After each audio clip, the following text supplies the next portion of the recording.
अस्सलामु अलैकुम वरहमतुल्लाहि वबरकातुह। जर्ह व तादील में जब किसी रावी पर जरा या तादील नकल की जाती है तो उसके लिए मोतबर आइम्मा दीन के कलाम का सहारा लिया जाता है। उन्हीं आइम्मा मुहद्दिसीन में से एक का नाम इमाम इब्न माकूला भी है राहिमहुल्लाह रहमतन वासिया। ये जर्ह व तादील के बहुत बड़े इमाम थे। इमाम इब्न माकूला वो अजीम शख्स थे जो इमाम ख़तीब बगदादी के शागिर्द थे। अल्लाह अकबर। और तारीख़ में ये वो शख्स हैं जिनको ख़तीब सानी का नाम दिया गया था कि इमाम ख़तीब बगदादी रहमहुल्लाह के बाद सबसे अफजल इल्म हदीस में जर्ह व तादील में अगर कोई नाम है तो वो इमाम इब्न माकूला का है। बाज़ अहबाब से इमाम इब्न माकूला रहमहुल्लाह पर नारवा गलत बातें सुनने से हमें मिलती हैं जिनकी कोई हकीकत नहीं है। मसलन रावी की तौसीक है। अगर इमाम इब्न माकूला रहमहुल्लाह अकेले भी किसी रावी को सिका कह दें तो उन्हें सिका तस्लीम किया जाएगा, क्योंकि ये मोतबर आइम्मा मुहद्दिसीन में से थे जिनको अल्लाह ताला ने जर्ह व तादील में बड़ा मलका अता फरमाया था। तो इस मौका पे हम कुछ ज़रूरी बातें इमाम इब्न माकूला रहमहुल्लाह के हवाला से करना चाहते हैं। इमाम ज़ाहबी रहमहुल्लाह अपनी किताब सियर अलाम नुबाला जिल्द नंबर 14 सफ़ा नंबर 72 में इमाम इब्न माकूला के हालात लिखते हैं। फरमाते हैं अल मौला अल अमीर अल कबीर अल हाफिज़ अन नाकिद अल्लाह अकबर अन्नसाबा अल हुज्जा। यानी इमाम ज़ाहबी रहमहुल्लाह इस इमाम को अल हाफिज़ अन नाकिद अन्नसाबा अल हुज्जा के बहुत अहम अल्फाज के साथ याद फरमा रहे हैं। इमाम इब्न माकूला की दो मशहूर किताबें अल इकमाल काफ़ी ज़ख़ीम 7 जिल्दों में ये किताब है और दूसरी किताब मुस्तमिरुल औहाम। अल्लाह अकबर। इन दोनों किताबों का ताल्लुक़ फ़न जर्ह व तादील के साथ है। तो जब कोई आदमी कोई मुहक्किक इन दोनों किताबों का मुताला करता है तो इंसान दंग रह जाता है कि इतना बारीक बीन ये इमाम थे, इतनी इनकी नज़र थी इस फ़न के अंदर। अल्लाह अकबर। ये बज़ाते खुद जैसे इमाम दारक़ुतनी हैं, दीगर इमाम मुहद्दिसीन हैं, वो रावियों पर तौसीक और तजरीह करते थे, तो ये भी रहमहुल्लाह बज़ाते खुद रावियों पर जरा और तादील करते थे। इनकी किताबों में हमें बहुत ज़्यादा जर्ह व तादील मिलती है। और इब्न माकूला की तौसीक और तजरीह एक मोतबर मानी जाती है। इमाम इब्न माकूला से लेकर अब तक जितने भी मुहद्दिसीन मुहक्किकीन आए हैं उन तमाम की किताबों में इब्न माकूला की तौसीक बहुत ज़्यादा नकल की जाती है। अल्लाह अकबर। पहली बात यह है कि इमाम ज़ाहबी रहमहुल्लाह ने इन पर बहुत तफसीलन हालात लिखे हैं इमाम इब्न माकूला के। अल-मुंतज़म लिब्न अल-जौज़ी जिल्द नंबर 9 सफ़ा 5 में भी इनके हालात हैं। मोजमुल उदबा लियाकूत अल-हमवी जिल्द 15 सफ़ा 102, वफ़यातुल आयान लिब्न खल्लिकान जिल्द नंबर 3 तर्जमा नंबर 439, फ़वातुल वफ़यात लि मोहम्मद इब्न शाकिर जिल्द 3 सफ़ा नंबर 110, अन-नजुम ज़ाहिरा जिल्द 5 सफ़ा 115, शज़रात ज़हब लिब्न अल-अमाद अल-हम्बली जिल्द 3 सफ़ा 381। इन तमाम हवालों में आप इस अज़ीम मुहद्दिस के हालात पढ़ सकते हैं। सियर अलामी नुबला को जब हम देखते हैं तो इमाम ज़ाहबी रहमहुल्लाह ने बहुत ज़्यादा इमाम इब्न मक़ूला की बातों पर 100% इत्माद किया है। और इमाम ज़ाहबी ने नहीं बल्कि हर मुहद्दिस ने इत्माद किया है। चंद एक हवाले, सियर अलामी नुबला जिल्द नंबर 18 है, नहीं 13 है, सफ़ा नंबर 407 है। इमाम ज़ाहबी फरमाते हैं काला इब्न मक़ूला कातब अन्नी व कतबतु अन वह मुक़सिर मुतकिनुन। अल्लाह अकबर, यानी उनकी राय को नकल फरमाते हैं। और जिल्द 13 सफ़ा 346 में एक रावी के हवाला से लिखा हुआ है वकाला इब्न मक़ूला कतबतु अन्हु वकाना सिकतन, यानी रावियों पर खुद हुक्म लगाते हैं।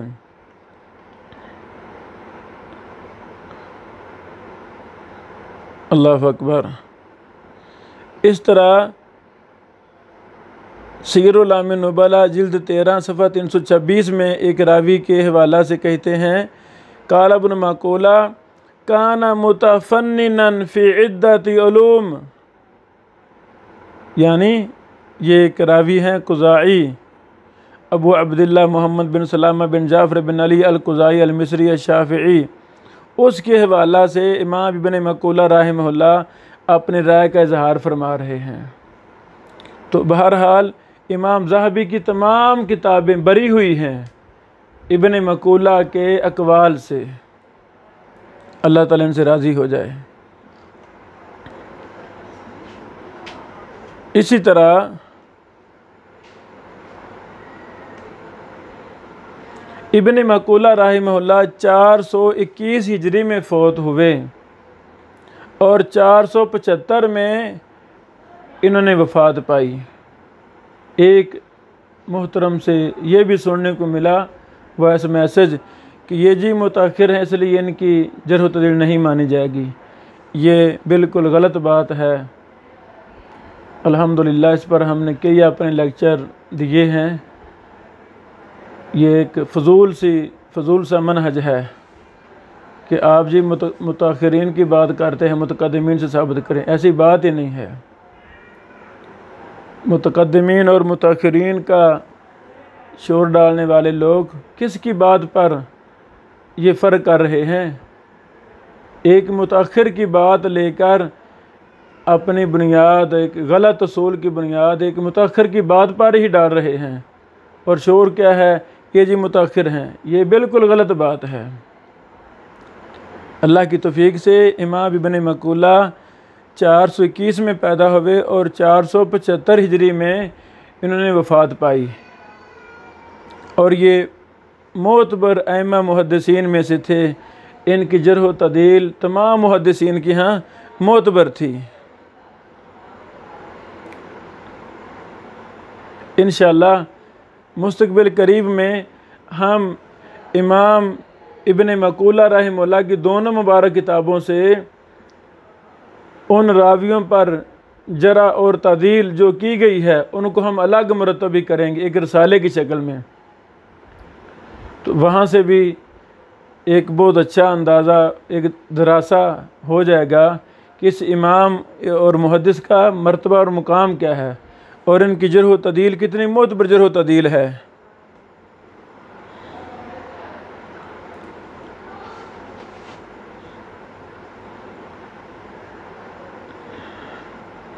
मीज़ान में भी मिज़ानुल एतदाल में भी हाफ़िज़ ज़ाहबी रहमहुल्लाह ने बहुत ज़्यादा अक़वाल इब्न मक़ूला के नकल किए हैं। मसलन जिल्द नंबर 3 है, सफ़ा 156 है, उसमें नकल किया है। इसी तरह मीज़ान जिल्द नंबर 2, नहीं ये और रावी हैं, यानी ज़ाहबी साहब की कई किताबों में, बल्कि हर किताब में ही इनके अक़वाल मिलते हैं। तो ये दलील है कि ये बहुत मोतमद अलैह इमाम और मुहद्दिस थे। इमाम इब्न हजर अस्क़लानी रहमहुल्लाह ने भी बहुत ज़्यादा एतमाद किया है अपनी किताब नुकत में। नुकत जिल्द 1 है, सफ़ा नंबर 87 है। अनुकत मुख्तलिफ हैं। ये अनुकत जो इब्न हजर अस्क़लानी रहमहुल्लाह की है।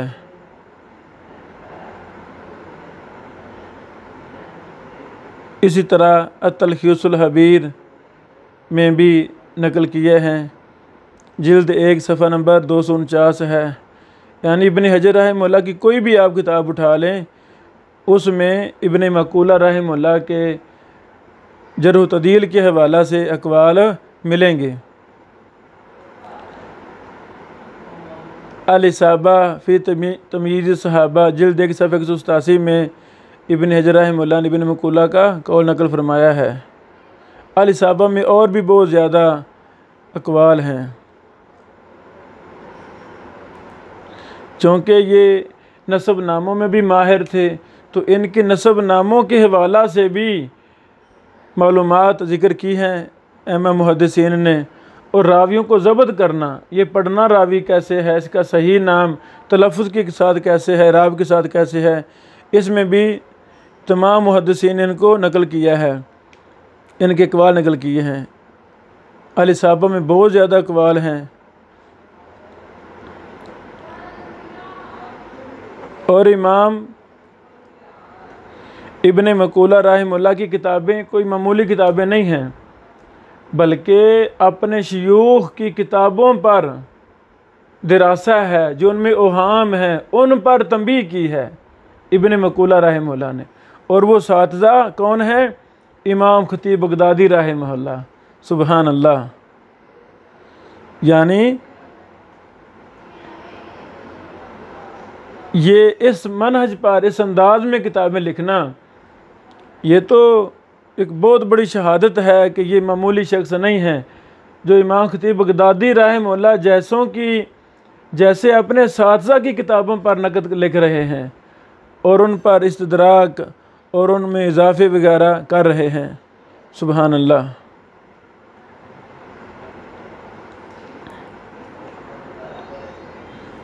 मौलवी यमानी रहमहुल्लाह ने भी अपनी किताबों में बहुत ज़्यादा इत्माद किया है, इन पर 100% इत्माद किया है। शेख अलबानी रहमहुल्लाह ने भी इनको अपनी किताबों में इनकी जर्ह व तदील को नकल किया है। मसलन सिलसिला हदीस ज़ईफ़ा जिल्द 13 सफ़ा 401 में इब्न मक़ूला रहमहुल्लाह के हवाला से ये कुछ चीज़ें नकल की हैं।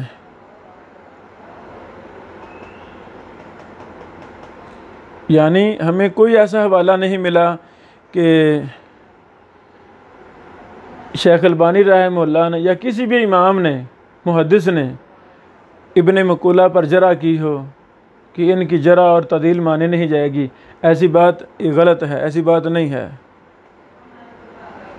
हाँ, जब इनकी जरह व तदील जैसे हम दीगर अइम्मा मुहद्दिसीन की जरह व तदील को देखते हैं, तो हमें हक़ हासिल है कि हम इब्न मक़ूला रहमहुल्लाह की भी जरह व तदील को परखें, हम देखें, गौर करें।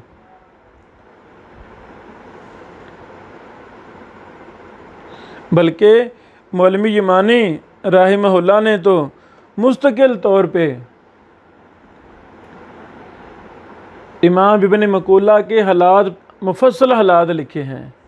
अल-इकमाल जो इमाम इब्न मक़ूला की किताब है, उस पर मौलवी यमानी रहमहुल्लाह ने ही काम किया है। सुबहान अल्लाह।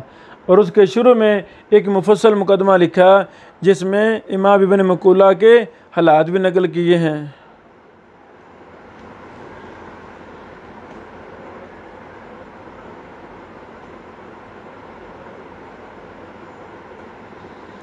अल्लाह अकबर।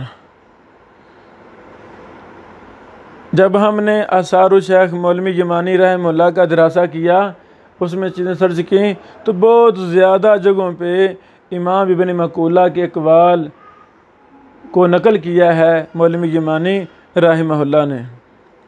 मसलन आसार शेख अल-अल्लामा मौलवी यमानी जिल्द 25 सफ़ा नंबर 319 है। इसी तरह जिल्द 26 सफ़ा नंबर 288 है, जिल्द 25 सफ़ा नंबर 173 है, वगैरह वगैरह। यानी बहुत ज़्यादा हवाले उन्होंने इस इमाम के तरफ निस्बत करके नकल किए हैं। ये चंद हमारी ज़रूरी मरूज़ात थी कि इब्न मकूला रहमतुल्लाह कोई मामूली शख्स नहीं थे जिनकी बात को ठुकराया जाए और ये गनौना लफ्ज़ बोल के कि ये जी मुताखिर हैं, इनकी बात नहीं ली जाएगी। तो ये गलत अंदाज है, गलत मनहज है। अल्लाह ताला आसानी फरमाए। ये मोतबर इमाम और मुहद्दिस थे। हमारी गुजारिश है कि जो इनकी जरा और इनकी तादील बिला वजह, बग़ैर किसी वजह के रद्द करते हैं, उन्हें कुछ दलाइल पेश करना चाहिए। दलाइल की बुनियाद पर वो दलाइल पेश करें कि तमाम मुहद्दिसीन तो इनको एक मोतबर इमाम और मुहद्दिस जरह व तदील में तस्लीम कर रहे हैं। तो वो कौन सी वजह है, क्या दलील है आपके पास जिस बिना पे आप इनको मजहूल कह रहे हैं या गलत तबसरे कर रहे हैं। अल्लाह ताला हमें मुहद्दिसीन के मनहज को लाज़म पकड़ने की तौफीक अता फ़रमाए और दिफ़ाए मुहद्दिसीन, दिफ़ाए मनहज मुहद्दिसीन और मुहद्दिसीन के मनहज की तर्जमानी करने की हमें तौफीक अता फ़रमाए। बारकल्लाहु फ़ीकुम। अस्सलामु अलैकुम व रहमतुल्लाहि व बरकातुहू।